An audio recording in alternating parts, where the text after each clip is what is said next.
Salutations compagnons et compagnonnettes. Alors aujourd'hui, je ne suis pas venu pour vous présenter ceci. Ceci qui est une darde, soit une lance de chevalier, fin 14e, milieu 15e siècle. Mais aujourd'hui, j'ai reçu un carton où il y a des trucs assez intéressants pour les prochaines vidéos que je vais faire. Alors si ça t'intéresse, c'est après ça.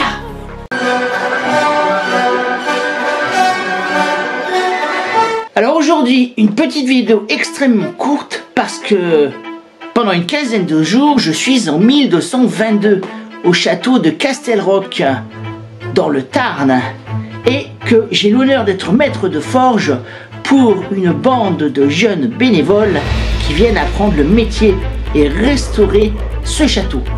Mais j'aurai l'occasion d'en reparler parce que je vais faire des vidéos sur place. Alors pour commencer, un peu de lecture. Voilà ce que j'ai pu trouver ce matin.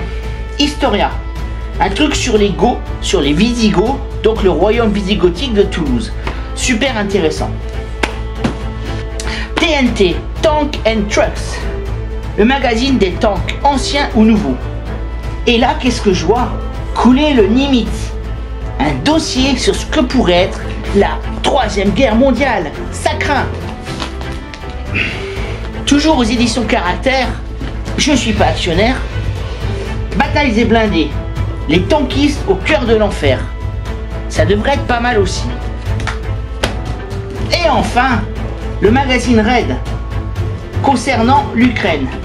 Alors l'Ukraine, je vais en parler un petit peu moins parce que c'est un peu chaud en ce moment. L'Ukraine, avec l'échec des blindés russes. J'en ai parlé dans des précédentes vidéos. Et ouais. Et notamment, pourquoi l'échec des blindés russes? À cause des armes anti-chars, maître du jeu. Ça aussi, j'en ai parlé. L'Ukraine, on en reparlera un tout petit peu. Et enfin, on va ouvrir ce truc.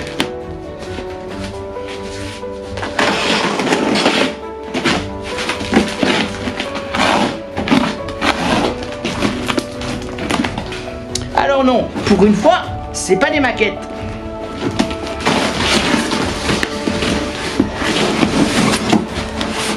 Alors, regarde ça. Alors ça, c'est le PPSH-1. C'est un modèle de pistolet mitrailleur soviétique. Et il a été très important. Il a permis à l'armée rouge de gagner un paquet de batailles. Notamment, c'est ce que tu vois dans les photos sur la prise de la coupole du Reichstag en avril 1945. Waouh! Alors, franchement,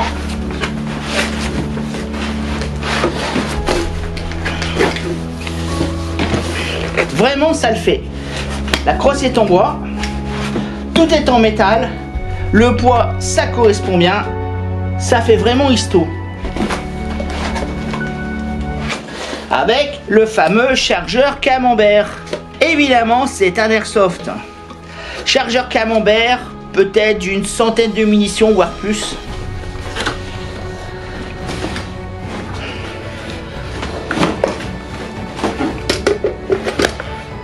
Donc voilà, le PPSH.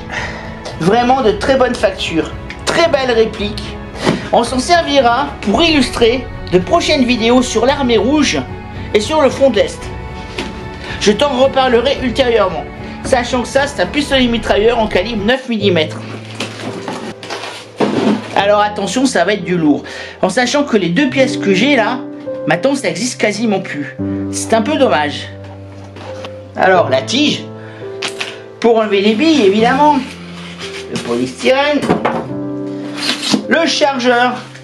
Chargeur 30 coups. Bon, toujours airsoft évidemment. Un grand chargeur. Et on a là de très belles factures aussi. Le Sturmgewehr 44. C'est en bois. Le poignet, c'est du métal.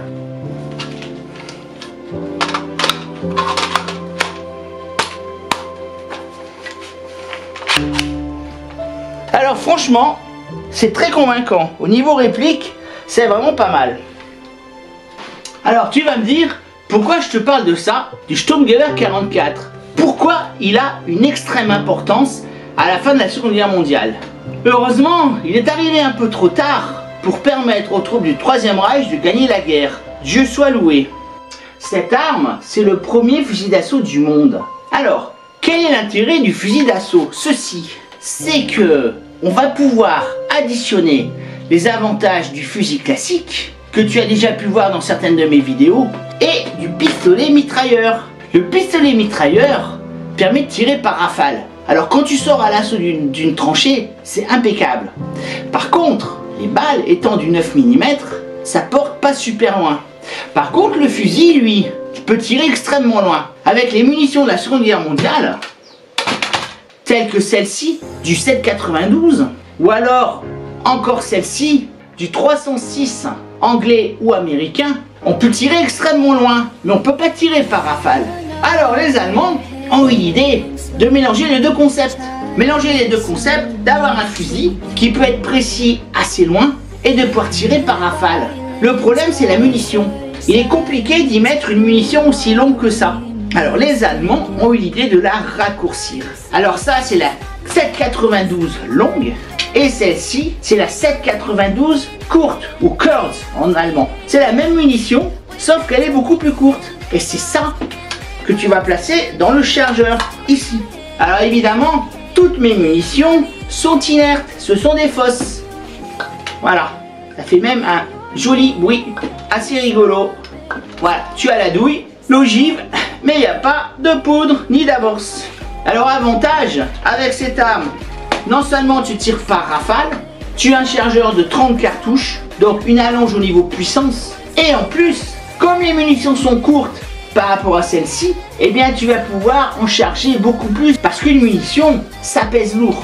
Alors voilà, une fois de plus, ce que l'esprit humain a pu encore développer pour trucider ses petits camarades. L'homme est ainsi, il faut l'accepter et se regarder en face. Alors voilà, c'était simplement un petit préambule aux vidéos que je ferai sur l'armement, pour ceux qui sont intéressés. Je sais que ce n'est pas tout le monde. Néanmoins, il est utile pour comprendre certaines batailles, de comprendre la façon dont on se bat et les outils qu'on va employer, autrement dit les armes. Et bien voilà, j'espère que cette vidéo un peu courte, mais c'est vrai que j'ai pas tellement de temps actuellement, vous aura plu.